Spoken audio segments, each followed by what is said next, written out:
Assalamualaikum warahmatullahi wabarakatuh. Perkenalkan, saya Ditya Firmansyah, NRP 02 dari kelas D4 TP4A.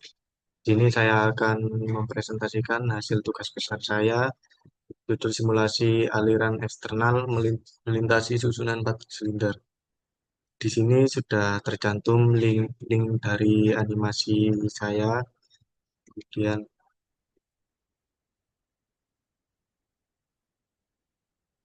poin pembahasan yang akan saya bahas kali ini yaitu yang pertama ada deskripsi, yang kedua ada domain geometri, yang ketiga ada meshing, keempat ada kondisi batas, dan yang terakhir ada hasil simulasi. Pertama, simulasi numerik aliran eksternal melintasi susunan 4 silinder merupakan studi penting dalam dinamika fluida komputasi atau CFD yang memiliki banyak aplikasi di berbagai bidang rekayasa otomotif, desain penukar panas, dan analisis struktur jembatan. Studi ini melibatkan pemodelan perilaku fluida, cair atau gas saat mengalir di sekitar 4 objek silinder yang tersusun dalam konfigurasi. Kemudian di sini yaitu domain geometri yang saya buat kali ini, panjang panjang dari plat ini yaitu 35 dengan tebal plat 1 dan lebar 20. Dan untuk radius dari tiap silinder di sini saya sesuai NRP saya yaitu 0, sudutnya 0 dengan radius 1,2 dan diameter 1. Jadi untuk lebar dari sini ke sini tuh 20, sedangkan dari panjang dari sini ke sini yaitu 35. Dan besar dari box kecil ini yaitu 9 kali 9, sedangkan diameter dari tiap lingkaran yaitu 1. Dan radius dari titik pusat lingkaran menuju ke lingkaran ini 1,2. Berikut adalah submesh dari hasil submesh yang pertama yaitu submesh 1 menggunakan netgen 1D 2D menggunakan hipotesis netgen 2D parameter 1. Berikut juga tercantum ukuran yang telah saya lampirkan. Kemudian eh, dari argumen menggunakan max size 1, min size 0,05, dan fine size verify. Kemudian di sini terlampir submesh 2 menggunakan algoritma wire discretization menggunakan hipotesis number of segment 1. Kemudian submesh 3 menggunakan wire discretization dan hipotesis number of segment 3. Untuk kedua submesh ini sama menggunakan number of segment sebesar 1. Kemudian berikut adalah hasil meshing yang telah saya lakukan. Eh, untuk hasil meshing ini saya menggunakan tool Prisma. Kemudian ini ada kondisi batas U, yang dimana untuk inlet menggunakan zero gradient, outlet fixed value, sedangkan atas bawah menggunakan simetri, depan belakang empty, dan silinder 1, 2, dan 3, dan 4 menggunakan tipe bertipe zero gradient. Kemudian ini kondisi batasku kurang lebih sama dengan P tadi, namun di sini untuk silinder menggunakan tipe no slip. Kemudian ini untuk boundary-nya, untuk depan, belakang, outlet, inlet, dan tiap silinder, depan, belakang, outlet, dan kurang lebih sama dengan P. Dan silinder 1, 2, 3, 4 menggunakan tipe wall. Untuk control dig yaitu end time di sini 200 dengan delta T 0,005, wide interval 0,5. Kemudian di sini ada force koefisien pertama, bisa dilihat lampir di sini.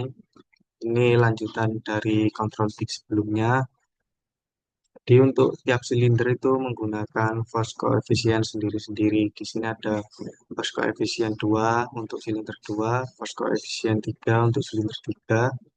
dan force koefisien 4 untuk silinder 4. Kemudian ini simulasi dari hasil simulasi yang saya pakai untuk menggunakan software ParaView.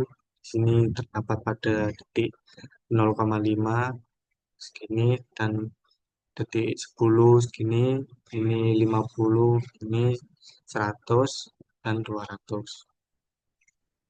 Dengan ini untuk plot kontur tekanan pada detik 0,5 itu kayak gini dan seterusnya. Kemudian ini merupakan hasil plot koefisien CD terhadap waktu yang jadi hasil ini saya menggunakan Excel yang dimana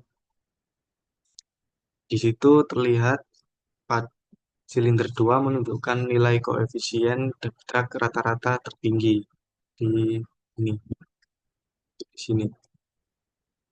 Kemudian diikuti oleh silinder 4, silinder 1, silinder 3. Hal ini menunjukkan variasi gaya tahanan yang signifikan antar silinder. Silinder 2 dengan nilai CD tertinggi ini mengindikasikan bahwa silinder 2 mengalami gaya tahanan terbesar.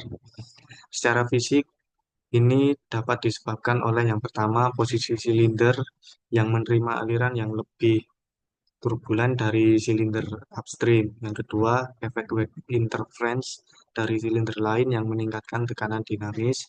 Yang ketiga, pembentukan zona separasi yang lebih luas di belakang silinder. Dan kemudian untuk silinder 3 di sini mengalami fluktuasi yang relatif stabil dengan amplitudo kecil, sedangkan silinder 1 dan 2 memiliki variasi yang lebih dinamis, menandakan adanya fenomena vortex shading yang lebih intens.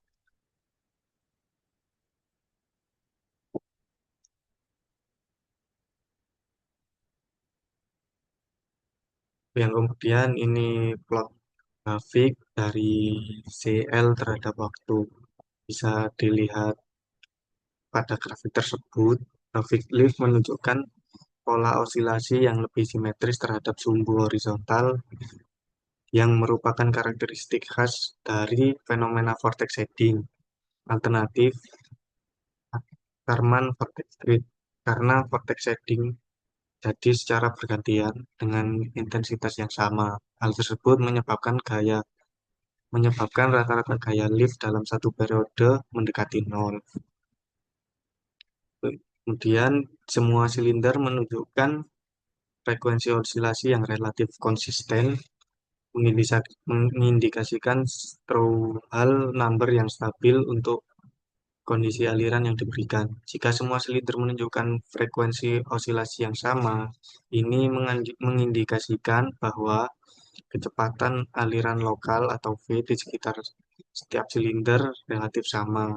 Kemudian yang kedua, diameter silinder identik untuk semua silinder. Ketiga, Reynolds number lokal berada dalam rentang yang sama. Jadi, karena faktor-faktor tersebut menghasilkan grafik yang mungkin relatif kurang lebih hampir sama dari tiap-tiap silinder. Dan kemudian RMS, RMS yang pertama yaitu RMS CD, RMS koefisien drag CD. Jadi lihat silinder 4 memiliki fluktuasi tertinggi.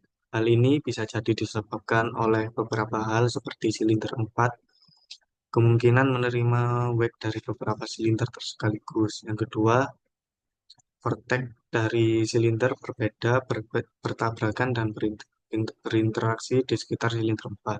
Yang ketiga, tekanan di sekitar silinder 4 berfluktuasi drastis akibat vortex yang lewat.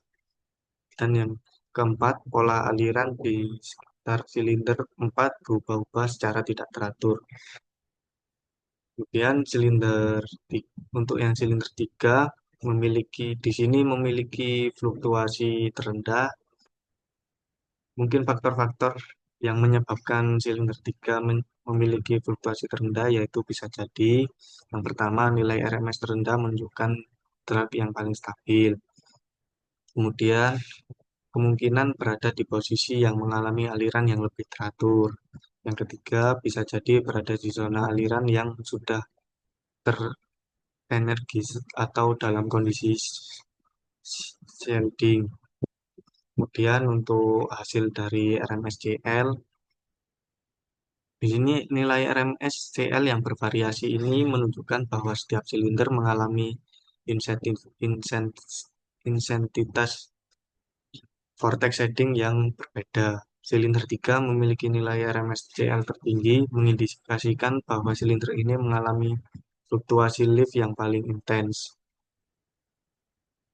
Kemungkinan akibat posisinya dalam susunan silinder yang menyebabkan wave interaction yang kompleks. Faktor-faktor yang menyebabkan silinder 3 memiliki RMSCL tertinggi bisa jadi adalah yang pertama, silinder 3 kemungkinan berada dalam posisi di mana menerima wake dari dua silinder sekaligus.